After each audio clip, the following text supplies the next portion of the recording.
Pequeno MC, mas muito satisfatório. O inglês não é minha língua materna, então desculpe por quaisquer erros ortográficos. Anos atrás, quando os celulares flip eram a última moda, eu trabalhava em uma fábrica de papel. 6 pessoas em cada turno, observando constantemente o processo da máquina, em caso de rugas, rasgos ou às vezes fogo. A poeira de papel no ar tinha o hábito de cair nas partes móveis rápidas das máquinas, e pronto, quase fogo instantâneo. Costumávamos ter vários pequenos incêndios a cada ano, mas nada que não pudéssemos lidar. Todos nós trabalhávamos lá há 10 anos ou mais, então a confiança era alta, sabíamos fazer nosso trabalho, e nosso supervisor de piso, John, nunca precisava nos dirigir, até um dia realmente especial. Algo a saber sobre a fábrica, era grande. Muito grande. Ao norte, havia uma oficina com mecânicos prontos para nos ajudar e outras empresas no mesmo prédio. A leste de nós, havia docas de carregamento e rampas para caminhões. Ao sul, outra empresa laminava e imprimia papel. A oeste, era uma área alugada por curto período. Às vezes, um refeitório para mostrar produtos, e outras vezes uma loja e armazém para equipamentos esportivos. Tudo sob o mesmo teto. Aqui é onde o problema começou. Depois de um dos piores incêndios que tivemos, eu estava de férias, enquanto meus colegas tentavam manter o incêndio o menor possível até a chegada dos bombeiros. 3 pessoas acabaram com danos por inalação de fumaça, e 2 delas ficaram bem após alguns dias. Paul, por outro lado, teve danos permanentes. Ele ainda podia trabalhar, mas quando a empresa reparou nosso piso, eles usaram vedação epóxi das rachaduras, e Paul de repente não conseguia mais respirar. O líder da equipe o levou ao hospital e, após inalar Bricanil, ele conseguiu respirar novamente. Agora sabíamos quão danificados estavam seus pulmões e qualquer produto químico forte poderia matá-lo. Eu tinha anos de experiência trabalhando com produtos químicos fortes, então isso nunca me incomodou, algo que viria a ter importância mais tarde. Meses depois, mudamos o horário de trabalho e nosso turno só trabalhava nos finais de semana. Um bom acordo, com pagamento extra, a única complicação eram os queimadores que secavam o papel. Às vezes, podiam ser difíceis de ligar, já que o LPG amigo do meio ambiente tinha problemas para iniciar no tempo frio. Sem problemas, enquanto esperávamos por eles, podíamos ligar o resto das máquinas movidas a eletricidade. Vocês se lembram do armazém a oeste de nós que às vezes era alugado? Bem, por alguma razão desconhecida, talvez pressão, o tubo de ventilação deles estava diretamente sobre os painéis que usávamos para controlar nossas máquinas. Às vezes, podíamos sentir o cheiro de couro de jaquetas sendo vendidas ao nosso lado. Um verão eles vendiam morangos lá e, após o trabalho, todos nós íamos lá e enchíamos nossos carros. Esses morangos eram muito baratos. Um sábado, alguém teve a brilhante ideia de apenas alugar o lugar para o fim de semana e pintar o cortador de grama deles. Sentimos os vapores imediatamente. Você adivinhou, corrida ao hospital com Paul novamente, e eu tive uma boa conversa com o cara. Nessa época, éramos parte da União Europeia, e como eu tinha trabalhado com produtos químicos, eu conhecia os papéis que você tinha que assinar, as pessoas com quem tinha que falar e a documentação que tinha que trazer com os produtos químicos, apenas para levar os produtos químicos para dentro de uma fábrica. Ele não tinha nada disso. Conversamos com a empresa que possuía a fábrica, e eles prometeram nunca deixar isso acontecer novamente. Essa promessa durou 4 meses. Quando cheguei uma manhã, vi que a chaminé da fábrica não tinha fumaça. Estranho, pensei, já que alguns dos caras mais cedo geralmente ligavam os queimadores imediatamente, já que poderiam ser complicados. Depois de trocar de roupa e pronto para abrir a porta do local de trabalho, eu senti vapores químicos nauseantes, o suficiente para derreter papel de parede. Respirei fundo, segurei e corri para a sala de café. Era a prova de som e tinha isolamento de borracha na porta, mas lá dentro ainda podia sentir os vapores. Metade dos caras estava lá tomando café, o restante dos caras tinha levado Paul para o hospital novamente. Foi realmente ruim dessa vez. Tudo estava fechado, já que ninguém conseguia trabalhar com vapores assim. Eles abriram todas as portas e janelas que podiam, mas levaria horas antes que qualquer trabalho pudesse ser feito. Eles conversaram com um novo cara alugando a área oeste, e ele aparentemente passou a noite toda pintando um colhedor, e todos os vapores foram diretamente para nós. Agora chegamos à parte de cumprimento malicioso, finalmente. Enquanto estávamos sentados lá tomando café, conversando e esperando os vapores se dissiparem, entra o supervisor de piso. Eu nunca vi John tão irritado, e embora ele nunca tenha dito, eu assumo que ele recebeu uma ligação do CEO que o repreendeu, já que os números no computador diziam que todos nós estávamos trabalhando e produzimos 0 papel por 1 hora. John deve ter sentido os vapores, mas ainda nos repreendeu, mesmo depois de explicarmos sobre o destino de Paul. Ele insistia que não era tão ruim, e cada minuto que as máquinas não funcionavam estava custando dinheiro para a empresa. Então eu me levantei e disse aos outros: vocês dois, fiquem e eu vou com o John para ligar os queimadores. Ele me seguiu, enquanto eu casualmente conversava com ele, tentando parecer tão despreocupado com os vapores quanto possível. Tínhamos vários painéis para ligar, então eu andei lentamente até o primeiro. Senti os vapores, mas conseguia lidar com vapores químicos fortes, como já tinha feito antes. Parecia que os queimadores estavam do meu lado naquele dia, já que eles se recusavam absolutamente a ligar. Mesmo quando lutavam, geralmente entendiam o que eu queria que fizessem em 10 ou 15 minutos, mas naquele dia estavam extra obstinados. Quando chegamos ao painel número 2, John parecia um pouco verde no rosto, mas como ele queria que trabalhássemos nos vapores, deixamos ele fazer isso. Mesmo problema com o queimador novamente, e olhei para o meu relógio, estávamos nos vapores há mais de 30 minutos agora. Mesmo eu comecei a ficar tonto e enjoado agora, não que você pudesse ver isso no meu rosto. Eu parecia feliz como de costume enquanto trabalhava para ligar as máquinas. Quando chegamos à terceira e última máquina, John desistiu. Ele estava pálido e disse com uma voz baixa: talvez possamos esperar um pouco até os vapores se dissiparem? O que você quiser, eu disse com um sorriso. John nunca nos repreendeu novamente, e eu tive uma sensação calorosa quando penso naquele dia. Consequências.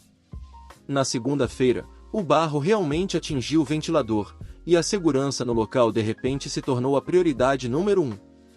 Tivemos muitas visitas de departamentos estaduais. Às vezes internos e outras vezes em jalecos brancos medindo isso e aquilo. Várias máquinas tiveram que ser reconstruídas com recursos de segurança adicionais. Os acidentes de trabalho diminuíram de 5 por ano para apenas 1, ou números assim, estou apenas supondo aqui. Isso teve um efeito massivo e provavelmente custou uma boa quantia para consertar. No entanto, Paul nunca ficou realmente bem novamente, mas ele se aposentou mais cedo e recebeu uma compensação substancial, não apenas o salário que teria recebido pelos anos em que deveria ter trabalhado até a aposentadoria, mas também danos, tanto da empresa quanto de um fundo especial que o sindicato tinha para momentos como esse. Não que isso possa compensar a asma vitalícia e a incapacidade de correr por mais de 1 minuto. Desculpe pela história longa, com uma pequena parte de MC, mas eu queria tirar isso do meu peito. TL, doutor, supervisor de piso me diz para trabalhar apesar dos vapores tóxicos, então eu faço. Mãe louca tentando me demitir do meu cargo de voluntário por ajudar seu filho. Sou ativo em uma organização local de xadrez escolástico. Estabelecemos algumas aulas formais, proporcionamos um local para as crianças jogarem ou estudarem xadrez de forma mais casual e ocasionalmente organizamos torneios. Trabalhamos através do sistema escolar local, então temos uma vantagem em comparação com outras organizações semelhantes, pois já temos locais, alguma publicidade e um grau de trabalho administrativo já feito com as próprias escolas. Joguei nessa liga quando era criança e, agora que sou adulto, faço algum trabalho voluntário para eles. No último domingo, tivemos um torneio. Sistema suíço de 5 rodadas de 30, então este foi um evento que durou a maior parte do dia. Eu estava administrando a divisão Sub-12, que consiste principalmente em garantir que as crianças não se machuquem, organizar e limpar as coisas depois de terminar, e fazer as duplas à medida que cada rodada termina e a próxima começa. Por ser um evento que dura o dia inteiro, Enquanto alguns pais ficam o tempo todo ou a maior parte do tempo, é muito mais comum os pais apenas deixarem seus filhos de manhã e pegarem-nos às 16h30, quando as coisas terminam. Então, quando as coisas estavam terminando e eu estava distribuindo troféus para o primeiro, segundo e terceiro lugares, nosso vencedor do troféu de segundo lugar, não tinha nenhum pai à vista e estava apenas segurando sua bolsa e seu troféu de maneira desajeitada, olhando ao redor. Os pais deveriam estar lá até às 16h30, mas tínhamos cerca de 80 crianças apenas na minha divisão deste torneio. Então, eu sabia que as chances de pelo menos uma criança estar atrasada eram bastante altas, e eu não estava preocupado. Perguntei ao garoto se ele tinha um celular, ele não tinha. Perguntei se ele sabia como entrar em contato com um de seus pais, peguei o número da mãe. Liguei, foi para a caixa postal, deixei uma mensagem lembrando-a de que o torneio tinha acabado e ela precisava pegar seu filho. Não posso sair se houver alguma criança ainda lá, então comecei a fazer alguma limpeza, que o garoto se ofereceu para ajudar. Levou talvez 20 minutos para embalar tudo, ainda nenhum sinal da mãe. Eu ainda não posso sair, então peguei um dos conjuntos de xadrez de volta e perguntei se ele queria jogar uma partida casual ou fazer um quebra-cabeça ou algo assim. Ele perguntou se poderíamos revisar algumas de suas partidas no torneio, e passamos os próximos 25 minutos analisando uma de suas partidas. Não sou um grande mestre, mas sou um jogador bastante forte, então, mesmo que ele tenha ganho essa partida, houve alguns erros em seu jogo, e eu estava tentando mostrar o que ele poderia ter feito melhor. O garoto aceita bem as instruções e está realmente fazendo anotações em sua folha de pontuação. Nota para pessoas que não jogam xadrez: em partidas de torneio, você anota cada lance depois de fazê-lo em uma folha de papel. Isso é principalmente para ver um registro caso haja uma disputa sobre qual é a posição. Também ajuda a revisar os jogos depois, como acabamos fazendo. Nossa análise é interrompida por uma voz de mulher gritando: "A você aí! O que está fazendo com o meu filho?" Eu olho para cima, e temos nossa mãe exigente. Ela não parecia uma Karen estereotipada, mas definitivamente tinha o tom e os maneirismos de uma. Eu me levantei, parabenizei o filho dela na frente dela por ficar em segundo lugar na divisão e expliquei como estávamos revisando uma de suas partidas enquanto esperávamos ela aparecer. O garoto comenta como eu o ajudei a perceber alguns erros, e dava para ver as engrenagens girando na cabeça da Em. Depois de um segundo, ela berra: "Você não pode fazer isso com uma criança. Se misturar mensagens positivas e mensagens negativas, você dará a ele um complexo." Eu sei do que estou falando, tenho um diploma em psicologia.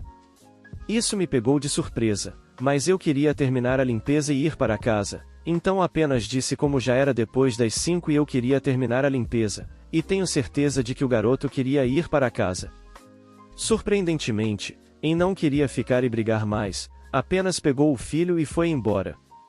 Eu pensei que isso seria o fim, não uma experiência agradável, mas curta. Bem, eu estava errado. Ela enviou à nossa organização 21 e-mails separados exigindo que eu fosse demitido. Seu diploma em psicologia informa sobre o quanto eu poderia ser prejudicial ao seu precioso filho e como eu o privarei de qualquer desejo de continuar jogando, confundindo, aparentemente. É abusivo dizer a uma criança que, mesmo que ela tenha ganhado uma partida e isso seja ótimo, há movimentos melhores que ela poderia ter feito durante o jogo para melhorar seu jogo. Ela já passou por esse tipo de coisa com um treinador que seu marido contratou para o rapaz. Ela o demitiu e agora quer que a liga me demita também. Os e-mails de hoje têm um novo tom. Ela deve ter descoberto de alguma forma que o garoto me ajudou na limpeza, porque em vez de exigências veementes para que eu seja demitido com base no profundo dano psicológico que causei ao seu filho, agora eles afirmam que violamos as leis trabalhistas infantis e ela nos denunciará à Junta de Trabalho do Estado. Mas ela ficaria feliz em não fazer isso se tomarmos a medida razoável de me dispensar. Eu sei que há pais malucos no xadrez, mas esta é a primeira vez que tenho uma exposição prolongada a um. Não estou preocupado, mas sinto pena do garoto. Ele foi simpático e respeitoso, e uma parte de mim se pergunta de onde ele tira isso, já que certamente não é de sua mãe. E não, ele não mostrou nenhum sinal de angústia por eu estar analisando um jogo com ele. Minha situação familiar continua piorando, e nosso plano de mudança pode ser cancelado devido a mudanças repentinas nos planos. Eu gostaria que meu último post aqui fosse realmente o último. Eu realmente gostaria. Quero me afastar da casa e estar com meu parceiro, mas ele está viajando no momento. Eu queria ir com ele, mas meu horário de trabalho e a perda repentina de membros da equipe no meu trabalho criaram outro problema, então vou fazer mais turnos. A parte boa é que eu não estarei em casa. Antes de começar, percebi que não especifiquei algo em um dos meus posts anteriores.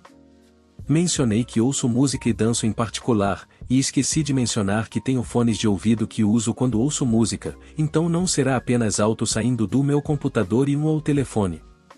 De qualquer forma, para o post. Há alguns dias, meu irmão chegou em casa da escola e foi gentil com todos, exceto comigo. Quando todos perguntaram como foi a escola, ele disse que foi ótimo, mas quando perguntei a ele, ele me disse de maneira muito agressiva que foi bom e mandou parar de olhar para ele. Isso progrediu durante a tarde, com ele tentando começar brigas e me mandando calar a boca toda vez que eu tentava interagir com ele. À noite, antes de eu ir para a cama, ele invadiu meu quarto e me mandou calar a boca e me ferrar. Eu tentei pedir a ele para não começar brigas, e pedi a ele para parar de me abusar e me tratar mal. A resposta dele me machucou. Ele disse: se você não gosta que eu te abuse, deveria calar a boca e se ferrar. Antes de cruelmente me mandar dormir e esperar que eu não acordasse. No dia seguinte, decidi ter uma conversa com ele, achando que seria uma boa maneira de encontrarmos um terreno comum e seguir em frente, tornando a casa mais segura. Ao longo do dia, ele tentou me incomodar o máximo possível, ignorando-me sempre que eu tentava falar ou mandando eu calar a boca. Eu tentei conversar com ele, e eventualmente ele me deixou. Sentei-me com ele e abordei o assunto de maneira indireta a princípio, e depois mudei para uma abordagem direta à medida que a conversa continuava. Durante toda a conversa, ele me chamou de mentiroso e me rotulou como o agressor. Ele pediu para eu apresentar evidências de que ele me agride fisicamente e verbalmente, o que eu fiz, mas isso não impediu de me chamar de mentiroso e agressor. Acontece que perdi meu tempo com aquela conversa, pois tentei falar com ele e informá-lo sobre o impacto que seu abuso está tendo na minha vida e na vida da nossa família, e como apenas evitar suas responsabilidades e se recusar a mudar seus modos não é uma boa maneira de continuar. Ele também me disse que não me ama e que não pedirá desculpas por nada do que disse na noite anterior. Eu forneci evidências de que ele me disse para me matar e disse que eu não pertenço aqui, mas mesmo assim ele não parou. Segundo ele, eu adoro ver as pessoas sofrendo e causar drama, e que sou inocente. Eu não sou inocente. Eu fiz coisas terríveis no meu passado das quais não me orgulho, mas assumi a responsabilidade por essas coisas, me redimi e dei um encerramento às pessoas que prejudiquei.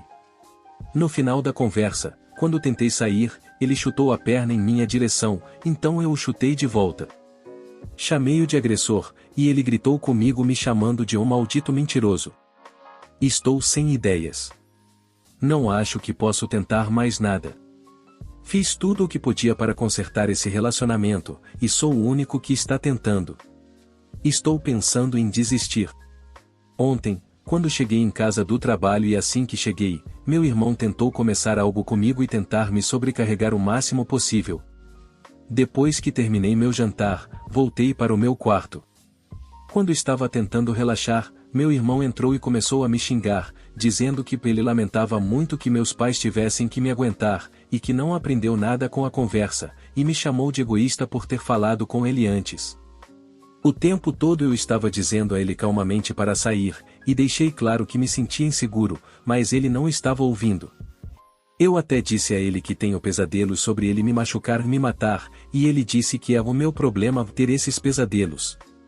Depois de me xingar mais um pouco, ele chutou minha porta. Levantei-me e fui fechar minha porta, mas ele assumiu que eu o estava seguindo, então ele voltou pisando forte na minha direção e me deu um soco. Senti minhas pernas ficarem dormentes e pareciam gelatina, e levantei meus braços para bloqueá-lo se ele tentasse me socar novamente. Ele viu isso e segurou meus braços com força, forçando-os a se afastar. Gritei para ele sair de cima de mim, o que chamou a atenção de nosso pai.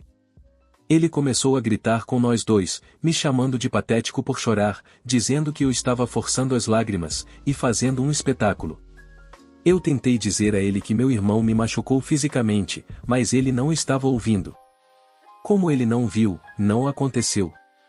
Minha mãe então apareceu e ameaçou nos colocar para fora e nos separar pelos lados da casa. Meu pai até ficou na minha frente e disse F***A-se muitas vezes, e continuou dizendo que eu não estava tentando e não estava fazendo esforço. No final da conversa, percebi minha vontade de viver se apagando.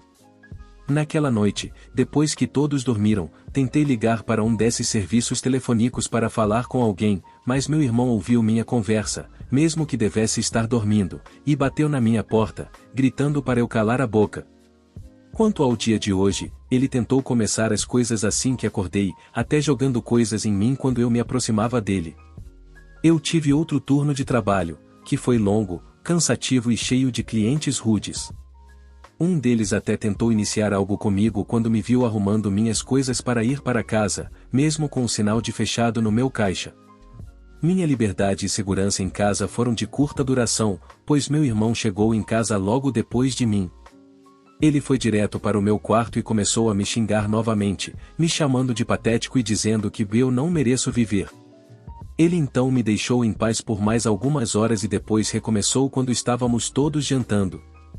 Aparentemente, eu fiquei animado com o novo trailer de Sonic Generations X Shadow, e ele começou a me mandar calar a boca repetidamente.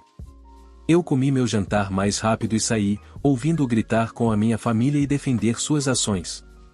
Eu não ouvi o resto da conversa, pois estava do outro lado da casa e escovando os dentes. Estou preocupado que as coisas possam piorar, e estou fazendo mais planos para sair e procurando locais de aluguel baratos na minha área. Eu só quero sair daqui. Eu tentei tudo o que pude. Estou passando por dificuldades hoje após quase 5 meses. Contexto: minha esposa me traiu por 5 meses, descobri e nos separamos em 23 de setembro, quase exatamente na mesma data. A última vez que conversei com ela foi no início de novembro, e dei entrada no divórcio no início de dezembro. Recentemente, tenho melhorado, ainda não totalmente curado, mas cerca de 75% lá. Sinto como se estivesse fazendo a transição de uma fase da minha vida para outra e que estou vivendo a vida de forma um pouco contida. Está tudo bem, pois sei que estou me curando e que, com o tempo, vou voltar a 100%, mas hoje estou lutando. Não tenho certeza do motivo, mas acordei e me senti solitário. A ideia passou pela minha cabeça de que ela está por aí se envolvendo com outras pessoas, vivendo a melhor vida dela. Devo ressaltar que não há prova ou indicação de que ela realmente está fazendo isso, enquanto estou aqui sozinho e não tive relações sexuais com mais ninguém ainda. Eu sei que encontros casuais não ajudam muito, mas isso me incomoda, pois ela foi a última pessoa com quem tive relações, quase como se ela não merecesse esse título. Não sou muito bom em conversar com mulheres, tentei aplicativos de namoro e, francamente, eles são ruins, então estou aqui me sentindo um pouco mal. Eu até considerei contratar uma acompanhante apenas para poder dizer a mim mesmo que tive relações com outra pessoa depois da minha ex. A maioria dos meus amigos teve muito mais parceiros sexuais do que eu, eles dizem que é confiança e eu concordo completamente, mas não consigo deixar de me sentir como um intruso ao falar com uma garota, tentando conhecê-la. Ninguém nunca me chamou de estranho ou me deu essa impressão, mas sou muito consciente de mim mesmo ao me expressar dessa forma, o que me impede de conversar com mulheres. Isso melhora? O sentimento de ressentimento em relação a minha ex se envolvendo com outras pessoas desaparece? Como posso conversar com mulheres sem me sentir autoconsciente?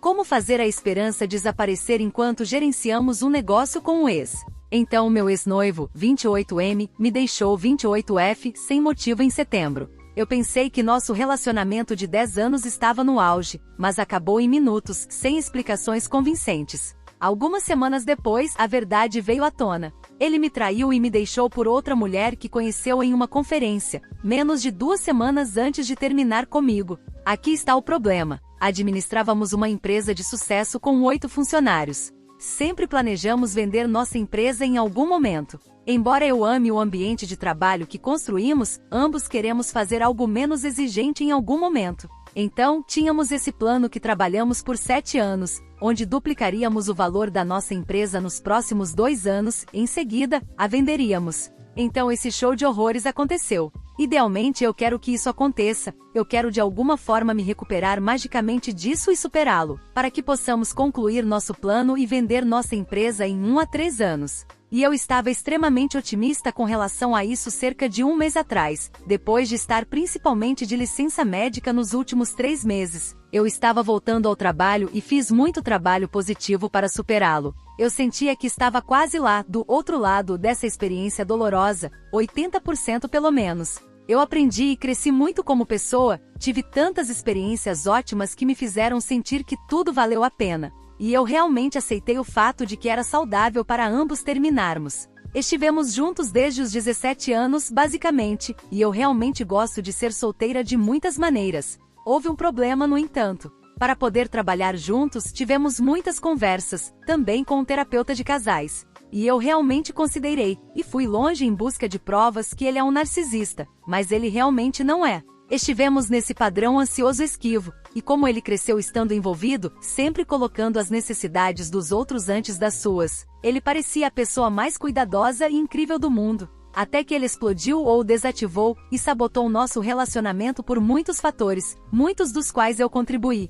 Ele nunca me culpou pelo que aconteceu, nem para mim nem para os amigos em comum. Ele mesmo diz que me traiu devido à vergonha relacionada ao trabalho da qual ele queria escapar, embora eu acredite que haja mais nisso. E ele provou com ações que estava disposto a se redimir contando a verdade feia do que fez aos nossos amigos, sua família e colegas de trabalho, e me deixando morar sozinha em nosso apartamento por 6 meses antes de vendê-lo. Eu perdoo e confio nele o suficiente para continuar trabalhando juntos até conseguirmos vender nossa empresa. Mas o problema em deixar a raiva ir embora é que a esperança de que podemos resolver isso retorna. E enquanto ele manteve a decisão de me deixar pela outra pessoa por um longo tempo, ele tem mostrado mais e mais sinais de arrependimento. Agora ele quer voltar à terapia de casal para discutir isso. Eu percebo que isso provavelmente acontece porque as coisas com a outra pessoa não estão funcionando tão bem quanto ele esperava, e desesperado por amor, porque ele não pode se amar o suficiente, ele agora quer voltar para mim.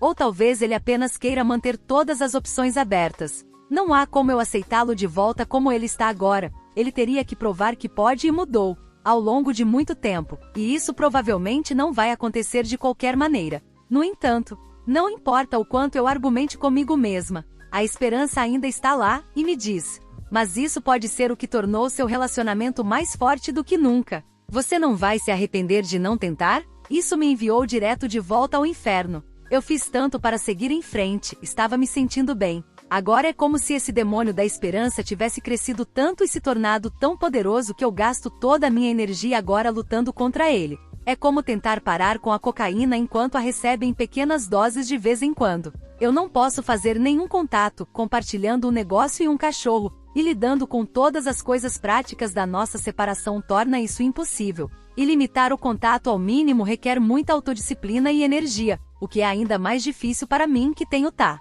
Eu quero que ele se arrependa de ter me deixado. Então, é claro que quero responder a ele de uma maneira que o faça me querer de volta. Às vezes faço o oposto, às vezes, me saboto para garantir que fiquemos separados. De repente estou novamente uma adolescente, esperando desesperadamente por sua próxima mensagem, ou me sentindo magoada por sua resposta insatisfatória, ou uma onda de alegria, sempre que ele mostra sinais de me querer de volta. Estou me sentindo exausta e deprimida. Eu percebo que isso não pode continuar. Mas realmente não vejo uma saída fácil de nossa empresa a curto prazo, sem me colocar em uma situação financeira e de vida terrivelmente estressante. O que eu não tenho energia para resolver agora, enquanto lido com todas as coisas práticas e emocionais de um rompimento. Eu posso fazê-lo me comprar, talvez, mas ainda precisarei ficar na empresa pelos próximos 6 meses. Como sobreviver a isso? Existe uma maneira de matar a esperança de uma vez por todas, sem recorrer a nenhum contato. Ou devo apenas pensar nisso como uma onda de tristeza que se resolverá eventualmente por si só?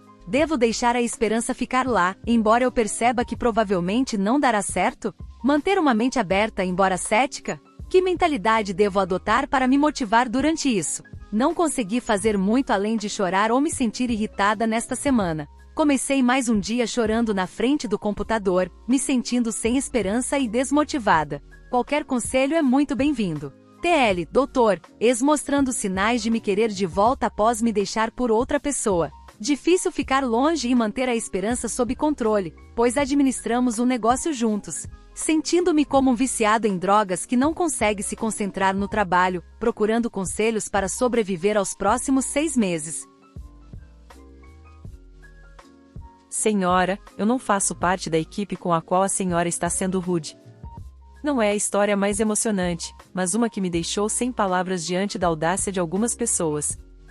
Na semana passada, fui a uma floricultura com minha mãe para comprar algumas plantas e suprimentos, já que estou decorando meu quarto e melhorando nosso jardim. Nesta loja, a maioria das plantas fica do lado de fora, ao sol, e você pode pegar um pequeno recipiente e colocar todas as plantas que deseja comprar dentro dele, depois entrar na loja para pagar. Todas as plantas têm nomes e etiquetas com o preço, e esta é uma das floriculturas mais antigas da cidade. Também é a mais barata, por isso fazemos compras lá. Minha mãe encontrou uma velha amiga quando foi pagar pelas plantas que escolheu, e eu sabia que ela ia demorar para voltar ao carro. Então, decidi continuar olhando as plantas do lado de fora para comprar mais para o meu quarto. Eu estava vestida casualmente, apenas jeans e uma camiseta preta, nada parecido com as calças de yoga e camisetas brancas com o nome da loja que toda a equipe estava usando, é verão aqui. Eu era a única do lado de fora e estava segurando o recipiente onde colocaria as plantas para levar para dentro, mas eu queria levar meu tempo para pesquisar cada planta e saber como cuidar antes de comprar. Estou mencionando isso porque quero que você entenda que eu absolutamente não parecia trabalhar lá. De repente, uma mulher se aproximou e começou a olhar as etiquetas em cada planta. Eu não dei uma boa olhada nela, pois estava focada no meu telefone enquanto procurava como cuidar de plantas Dumbkane, mas ela parecia ter mais de 35 anos e menos de 50, não sou boa em adivinhar idades. Ouvi ela dizer: esse é o preço da rosa do deserto? Isso é tão caro, mas eu não a olhei porque, se ela não estava falando comigo, eu não queria me intrometer, e se ela estava falando comigo, eu sou autista e não entendo pequenas conversas, nem sei como fazê-las, então não me envolvo. Ela fez mais alguns comentários sobre o preço das plantas, mas eu parei de ouvir para me concentrar no meu telefone. Passaram-se alguns minutos e desisti de comprar a planta Dumbkane porque teria que comprar um vaso grande suporte para ela, e eu não tinha esse dinheiro no momento. Então, passei a pegar algumas ervas que estavam faltando em nosso jardim quando ouviam quanto custa isso. Novamente, ignorei, principalmente porque eu não trabalhava lá, mas não houve resposta por alguns segundos. Quando olhei para trás, ela estava me olhando levemente irritada enquanto segurava uma planta. Eu disse: não sei, eu não trabalho aqui, e me virei novamente. Ouvi ela dizer: entendiam, e fiquei ali parada. Escolhi minhas ervas e entrei para pagar enquanto ela ainda estava do lado de fora segurando a planta e olhando ao redor, como se estivesse esperando por algo. Foi quando percebi que ela estava sendo rude falando sobre o preço das plantas achando que eu trabalhava lá. A audácia! Pensar nisso me deixou muito irritada, mas não havia nada que eu pudesse fazer ali. Depois de pagar, saí para colocar tudo no carro, e ela havia ido embora sem a planta. Obrigado por assistir até aqui. Se inscreva no canal se ainda não for inscrito e deixa seu like. Isso me motiva muito. Valeu e tenha um ótimo dia.